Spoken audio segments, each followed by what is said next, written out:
நம்ம வாழ்ற இந்த தீவுக்குள்ள எத்தனையோ மர்மங்க கொட்டி கிடக்குது. அது எல்லாத்தையும் விட புரியாத மர்மம்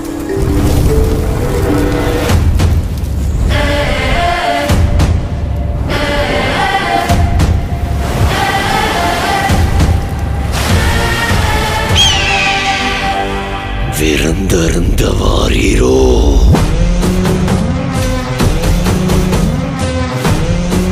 சாவிறங்குற மாதிரி மேலே இறங்கி அவன் அந்த மண்டையோட்ட ரத்தத்தை நிரப்பி அறுத்துக்கு கொண்டு வா.